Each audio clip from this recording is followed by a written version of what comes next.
Good afternoon. אז כפי שאמיר אמר, הנושא שבחרתי הפעם לדבר עליו זה גיבוש של מדיניות מוניטרית בתנאי אי-ודאות. והסיבה שבחרתי לדבר על הנושא הזה היום זה שבתקופה האחרונה, הייתי אומרת אפילו יותר מאשר בדרך כלל, אנחנו מתמודדים עם תמונה די מעורפלת של המצב הכלכלי, במיוחד המצב הריאלי, שאנחנו מקבלים שלל נתונים וחלק מהם לא מתיישבים זה עם זה, בעצם מספרים סיפורים שונים על מצב המשק. וזה כמובן גורם לאתגר גדול במיוחד בניהול של מדיניות בכלל, מדיניות מוניטרית בפרט. ואם מישהו מכם קרא את הודעת הריבית האחרונה, אנחנו הדגשנו באופן די חריג, הייתי אומרת, את אי-הוודאות סביב המצב הכלכלי, ועל אי-הוודאות הזאת אני ארצה לדבר. למה אנחנו מכוונים? אנחנו מכוונים את המדיניות המוניטרית להשיג את המטרות של בנק ישראל כפי שמוגדרות בחוק, שזה קודם כל כמובן שמירה על יציבות מחירים לאורך זמן כמטרה מרכזית, בכפוף לכך גם תמיכה ביעדים האחרים של המדיניות הכלכלית של הממשלה, בראש ובראשונה צמיחה ותעסוקה וצמצום פערים, וגם תמיכה ביציבות של המערכת הפיננסית ובפעילות של ההסבירה. זה כמובן נושא שמאוד מודגש על ידי בנק מרכזי מאז המשבר הפיננסי הגלובלי. כלי המדיניות שאנחנו מפעילים, כלי המדיניות שבנקים מרכזיים בכלל מפעילים, הם קודם כל כמובן הריבית, התערבות ישירה בשוק מטבע חוץ לפי הצורך, ודבר שנעשה בו שימוש הולך וגובר גם אצלנו, גם במקומות אחרים, וכלים יציבותיים, כלים לצמצום של סיכונים פיננסיים בשווקים כאלה או אחרים. אצלנו מדובר בעיקר בשוק המשכנתאות. אז נתחיל עם כמה נתונים בסיסיים שכמובן הם הנתונים שעליהם אנחנו מסתכלים כאשר אנחנו מקבלים את ההחלטות. נתחיל עם האינפלציה, היעד המרכזי שלנו, האינפלציה, הקו הירוק פה משקף את האינפלציה בפועל, היא נמצאת עמוק בתוך תחום היעד, האמת היא שדי קרוב לחלק התחתון של היעד. הציפיות לאינפלציה והמדיניות באופן כללי צופה פני עתיד, לכן אנחנו גם מסתכלים כמובן על הציפיות קדימה. גם הציפיות לאינפלציה לשנה קדימה נמצאות בתוך תחום היעד, בחלק התחתון של היעד. כלומר, מבחינת האינפלציה אנחנו נמצאים בסביבה שבה אנחנו אמורים להיות על where we need to be based on the goals of the policy. איפה נמצאת הפעילות הריאלית? אתם יכולים לראות כאן בברים הכחולים את הצמיחה הרבעונית במונחים שנתיים, ומה שמודגש זה הנתון האחרון, הרבעון הראשון של 2014, האומדן הראשון שפורסם על ידי הלשכה המרכזית לסטטיסטיקה הוא לצמיחה של 2.1%, 0.4 צמיחת התוצר העסקי, כלומר צמיחה בהחלט מתונה. אבל פה אני כבר רוצה להדגיש, זה האומדן הראשון, האומדן הזה מתפרסם 6 שבועות מתום הרבעון, וכפי שאני אראה בהמשך, זה נתונים שבהחלט נתונים לרוויזיות משמעותיות. מה שמראה הנתון הזה זה האטה משמעותית בצמיחה של המשק בכלל, ובצמיחה של התוצר העסקי בפרט, כפי שעולה מתוך הגרף הזה. דרך אגב, הברים הצהובים כאן זה הצמיחה הממוצעת של המדינות המפותחות, אפשר לראות שגם היא מאוד מתונה ברבעון הראשון של 2014. התמונה שעולה מהנתונים של שוק העבודה היא שונה בתכלית.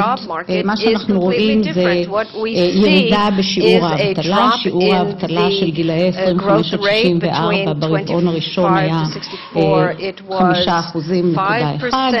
מגמת ירידה, ומגמת הירידה הזאת באה לידי ביטוי למרות גידול בשיעורי ההשתתפות בשוק העבודה, אנשים נוספים job market. More people are entering the job market and are looking for work. And it comes together with the rise in the job rate to a very large extent. And we can see that historically the unemployment rate is at an all-time low and employment rate is at an all-time high. And so the job market is very strong. And this doesn't quite fit in with this picture of slowed and sluggish growth in the commercial sector. A very important datum that we also look at is the exchange rate. You can see it at the top of the shekel relative to the dollar. At the bottom in green, you can see the effective nominal rate vis-a-vis the currency basket that Israel works with. So in early 2013, there was a very sharp rise, and it's been quite moderate recently. The exchange rate, we look at it both because of its impact on inflation, and here we should bear in mind that in the past, the connection was very strong. In other words, the impact was very strong. Today, it's relatively moderate. We, of course, look at the exchange rate because of how it affects jobs, employment, and activities in the job market, and this is an important factor in our decisions as well. By the way, this is one of the things we know in real time. It doesn't need to be updated, unlike the other figures I will be discussing now. In the context of our decisions, we of course look at the housing market. The housing market impacts the economy from a number of angles and aspects. It influences inflation and the cost of living. These are not the figures I'm showing you here, but it is rather the item of housing in the consumer price index, which represents rental and housing prices, and we look at it when we look at the issue of inflation. And beyond the social aspects of affordability and housing prices from that respect, we also look at this market, and especially the mortgage market, from the aspect of stability. And here, the sharp, quick growth in housing prices and mortgages, this has an impact on stability. We know that the segment in the credit market, in the banks, is very high, and that's why, from the point of view of stability, we investigate this market very carefully, and in the context of dealing with the issue of stability, and to make sure that the lenders will be able to, the borrowers will be able to return their loans. The bank commissioner has also imposed a series of restrictions on mortgages regarding the value of the mortgage relative to the value of the asset, and also income and other aspects, but I will not focus on that issue. So these are the figures, generally speaking, that we have before us when we consolidate our picture of the state of the economy regarding the inflation rate, the risks, and the exchange rate. And what I would like to talk about in the time that remains is to focus on the uncertainty regarding the real situation as it is reflected from the data. I've already mentioned the lack of consistency between the different data, but the most important central factor, these are the national accounting figures, which talk about the growth of the national product and the various components, and there are two problems here. First of all, they are published late. The first figure for each quarter is published 6 weeks after the end of the quarter. In other words, it represents a delay of almost a quarter regarding the period that it relates to. And that, of course, is a problem because policy needs to look forward and be forward acting, and the most basic figures are received late. But that's not the only problem. These data are also subject to considerable revision, and every month a further revision of the national accounting figures is published, and as we can see from this slide, these revisions are very significant. What you see here is the gap between the first figure as it was published for each of the quarters and the figure that is published a year later. When each point on the graph reflects this gap in percentage points. And if we look, for example, at the fourth quarter of 2005, we can see that the first figure spoke about a growth of 4.2%, and the final figure talked about growth of 6%. This is, of course, an entirely different economy. And if we take the second quarter of 2008 at the bottom there, so the first figure talked about growth of 2.3%, and the last figure talked about 0.8%. Once again, an entirely different economy. And as we can see, most of the forecasts are not, there can always considerable revisions, but despite these far-reaching revisions, we don't see a systematic deviation. If we look at all the revisions, we'll see that the average is zero. In other words, we cannot assume that the update will be in one direction or another, but we can assume that there will be an update to the figure. And this, of course, makes it difficult to diagnose the situation in real time. בדקנו האם בנושא הזה אנחנו שונים ממדינות אחרות, ומה שאפשר לראות זה שאנחנו, הרוויזיות אצלנו, כאן זה רוויזיות בערכים מוחלטים, הרוויזיות הממוצעות בערכים מוחלטים, הן לא שונות. גם במדינות אחרות, במדינות מפותחות, בכל מדינות ה-OECD בעצם יש רוויזיות, בחלקן יש רוויזיות עוד הרבה יותר גדולות מאשר אצלנו, אנחנו נמצאים, הייתי אומרת אפילו בשליש התחתון של הרוויזיות, כלומר האתגר הזה משותף לנו ולמדינות אחרות, זה לא עושה את זה יותר קל, אבל זה לא שהלשכה המרכזית לסטטיסטיקה אצלנו עושה חלילה עבודה פחות טובה, זה חלק מהמהות של עמידה בזמן אמת או אפילו בפיגור מסוים.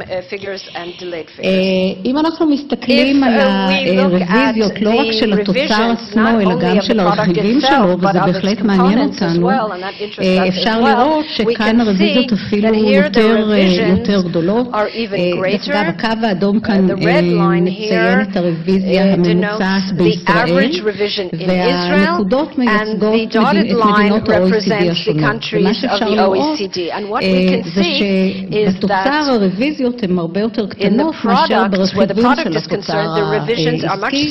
למשל, אם תסתכלו על השפעה בנכסים קבועים, אפשר לראות שהרוויזיות הן הרבה יותר גדולות, או ביצוא שאותנו מאוד מעניין, הרוויזיות הן מאוד גדולות. אם אני מסתכלת למשל על הרוויזיות אצלנו בין הנתון הראשון והנתון השני לגבי הייצוא, הפער הוא בממוצע משהו כמו 2.5%. זה בהחלט פער מאוד מהותי, וזה אומר שתמונת המצב שאנחנו מתבססים עליה, שאנחנו מתבססים על הנתונים הראשונים, היא בהחלט לא מדויקת. בלשון המעטה. אם אני רוצה להסתכל קצת בצורה יותר ממוקדת על רוויזיות בתוצר בשנה האחרונה, יש פה השוואה של הרוויזיות אצלנו, זה בגרף העליון, לעומת הרוויזיות בארצות הברית ובבריטניה. אז גם כאן אפשר לראות שאנחנו לא מאוד שונים, ולמשל ברבעון הראשון של 2013 בארצות הברית הנתון הראשון שפורסם דיבר על צמיחה של 2.8%, והרוויזיה הרביעית דיברה כבר על צמיחה רק של 1.1%. כמובן לגבי ארצות הברית, אם היא צומחת ב-2.8% או ב-1.1%, זה דרמטית שונה. וגם שם קובעי המדיניות מתייחסים, הייתי אומרת, בהיסוס מסוים לנתונים בעת הפרסום הראשון שלהם. דרך אגב, לגבי הנתון האחרון, שמתייחס לרבעון הראשון של 2014, הנתון הראשון שפורסם בארצות הברית היה של צמיחה של 0.1, והעדכון מדבר על התכווצות של אחוז. עוד פעם, שונה בתכלית. הסיבות לכך הן בעיקר קשורות למזג אוויר, כל מיני דברים חולפים, אבל בכל זאת, מבחינת היכולת לזהות תמונת המצב, זה כמובן בהחלט מקשה. מאחר וראינו שהנתונים של החשבונאות הלאומית מתפרסמים בפיגור ונתונים לרוויזיות מאוד משמעותיות, אנחנו כמובן עושים שימוש בעוד שורה ארוכה ורחבה של נתונים נוספים שעוזרים לנו להבחן את תמונת המצב. אז כבר הזכרתי את הנתונים של שוק העבודה, תעסוקה, אבטלה, השתתפות וכו'. פה חל שיפור גדול בזמינות של הנתונים, ובעצם סקר כוח אדם החדש הוא קודם כל הפך להיות חודשי, והפיגור שלו הרבה יותר קטן מאשר בעבר, וזה בהחלט נתון שהוא משמעותי מבחינת תחום תמונת המצב של המשק.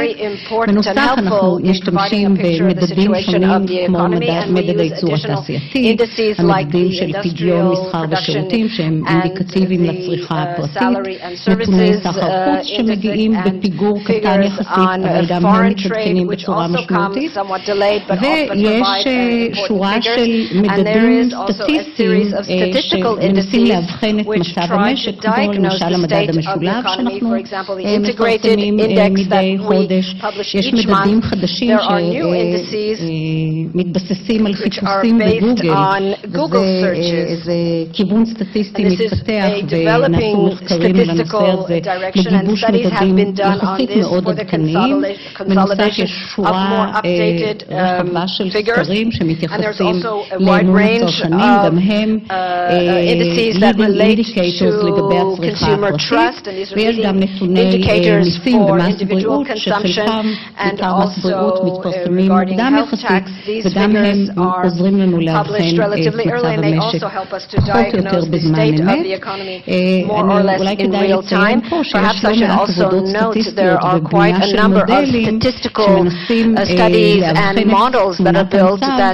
יש מושג שנקרא nowcasting, זה בעצם חיזוי ההווה. זה שימוש באינדיקטורים ומודלים סטטיסטיים כדי לחזות את המצב הנוכחי. נשמע קצת אוקסימורון, אבל אנחנו נדרשים לזה. כמובן שכדי להחליט על מדיניות מוניטרית, ומדיניות מוניטרית מטבעה היא צופה פני עתיד, היא אמורה להשפיע על התוואי קדימה, אנחנו לא מסתפקים בלהסתכל על המצב הנוכחי, אלא גם נדרשים לתחזית, משום שאנחנו רוצים בעצם להשפיע על התוואי ועל לאן אנחנו הולכים. וכדי לעדכן תחזית לגבי מצב המשק, אנחנו צריכים קודם כל לדעת איפה אנחנו נמצאים היום, אבל אנחנו גם צריכים לדעת מה תמונת העולם הגלובלית. ולצורך כך אנחנו כמובן נדרשים גם לתחזיות מהעולם, גם לתחזית של הפעילות הכלכלית, התוצר העולמי, כמו שציירתי כאן, הסחר העולמי שהוא משתנה מפתח מבחינת הביקוש העולמי לייצוא שלנו, לכן יש לו השפעה מאוד גדולה על הפעילות אצלנו, בעיקר על הייצוא. ומה שאתם יכולים לראות בגרף הזה למעלה, זה בעצם את העדכונים של תחזיות, ומצד ימין זה גם עדכונים של אומדנים, הן לגבי התוצר העולמי והן לגבי הסחר הסחר העולמי על פני זמן. אז אם אני מסתכלת על שנת 2012, יש פה את התחזיות שניתנו, למשל, לסחר העולמי בתחילת התקופה, בתחילת 2011, מה חזו ל-2012? הייתה ציפייה שהסחר העולמי יגדל בסדר גודל של 7%, וככל שחלף הזמן והתבררו ממדי משבר החוב באירופה, התוצר העולמי והסחר העולמי, התחזית לגביהם עודכנו כלפי מטה. בסופו של דבר, לפי הנתון האחרון שיש לנו, הסחר העולמי גדל בפחות מ3%. זאת אומרת, תמונת המצב השתנתה בצורה דרמטית מהתחזית שהייתה בתחילת 2011 ועד הריאליזציה שיש לנו היום. דרך אגב, יש להניח שאפילו זה עוד ימשיך להתעדכן, אבל ברור שאנחנו בצמיחה של סחר עולמי של פחות מ3%. והעדכונים האלה הם כמובן אינפוט מאוד חשוב לתחזית שלנו כדי לגבש את תמונת המצב אצלנו, ומה שאתם יכולים לראות למטה זה את העדכונים כלפי מטה של תחזית בנק ישראל לצמיחה אצלנו, שכאמור התבססה גם על העדכון של נתוני זמן אמת וגם על העדכון של נתוני המצב הגלובלי כפי שבאו לידי ביטוי בעדכונים במקרה הזה של תחזיות ה-IMF. Of the IMF predictions. זה לגבי 2013. That's regarding 2013, but let me skip here. בסופו של דבר, כל האינפורמציה, הן על תמונת המצב אצלנו והן על תמונת המצב הגלובלית והתחזיות הגלובליות, באים לידי ביטוי בתחזיות שאנחנו מעדכנים, ואנחנו מעדכנים אותם מדי רבעון, תחזית חטיבת המחקר, משום שכמובן כדי לנהל מדיניות מוניטרית צופה פני עתיד, אנחנו בכל נקודת זמן, ואנחנו מקבלים החלטות מדי חודש, רוצים להיות עם התחזית העדכנית ביותר שמשתמשת בכל האינפורמציה שיש לרשותנו, ובכל נקודת זמן אנחנו רוצים להיות עם האינפורמציה הכי מעודכנת, ואתם יכולים לראות כאן את העדכונים של התחזיות כפי שהם באים לידי ביטוי בכל אחת מהשנים. אז זה בעצם האתגר שעומד בפנינו כשאנחנו רוצים היום להחליט על הריבית לחודש הבא. אנחנו נפגשים מדי חודש, כלומר כל חודש אפשר כמובן להתאים את המדיניות לאינפורמציה הנוספת, אבל זה בהחלט קבלת החלטות בתנאי אי-ודאות. עכשיו, אם אנחנו מסתכלים בדיעבד על האם המדיניות פעלה בהינתן האתגר שדיברתי עליו, על היכולת לקבל החלטה והאינפורמציה הלא מלאה שיש לנו בזמן אמת, מה שאפשר לראות כאן זה את ריבית בסופו של דבר, את ההחלטות המדיניות בפועל, על רקע הצמיחה כפי שהתבררה בדיעבד והאינפלציה כפי שהייתה ידועה בזמן אמת. ואפשר לראות פה למשל בתקופת המשבר שלמרות כל חוסר ודאות, וראינו את העדכונים המאוד גדולים גם בנתונים בחו"ל, אנחנו הגבנו בזמן אמת והריבית הורדה במהירות רבה כבר בשלב מוקדם של המשבר. או אם אנחנו מסתכלים בתחילת 2011, כאשר משבר החוב באירופה התחדש או פרץ מחדש, ראינו האטה, עוד לפני שראינו בעצם האטה בצמיחה אצלנו, ראינו את הכיוון של האטה וראינו את הירידה החדה באינפלציה, והגבנו במהירות בהפחתת ריבית. על סמך הניסיון כשאנחנו מסתכלים בדיעבד, למרות כל חוסר הוודאות, בסופו של דבר ההחלטות המדיניות התקבלו כך שהם השפיעו בזמן קדימה. אז מה אפשר ללמוד מכל הדבר הזה? קודם כל, חשוב להדגיש, מדיניות מוניטרית נשענת על תמונת מצב שמתגבשת על בסיס נתונים שהם חלקיים, מתקבלים בפיגור, מתעדכנים, משתנים, וגם תמונת המצב הגלובלית משתנה כל העת ומתעדכנת, ולכן האתגר של הוועדה המוניטרית זה בעצם לגבש תמונת מצב ותחזית על picture and a prediction based on these data. ואנחנו כמובן משתמשים גם בכלים סטטיסטיים ומודלים אקונומטריים וגם בידע וניסיון מקצועי מצטבר. Tools and instruments and also our experience, of course, and our know-how. Now, this thing is very important because we actually have to balance between the capability of the policy to have an impact on time, namely to be ahead of the curve, definitely not to be behind the curve, in view of the fact that monetary policy has an impact later on. It takes time. It's got quicker challenges, channels and slower channels, but on the other hand, we don't want to react to every noise.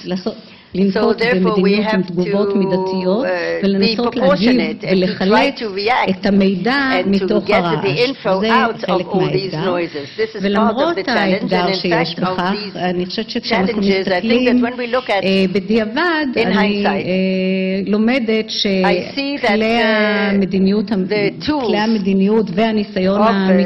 the policy and the accumulated professional experience enables the monetary committee to consolidate the real picture and to make decisions in real time that have an impact to achieve the policy objectives for the benefit of the economy.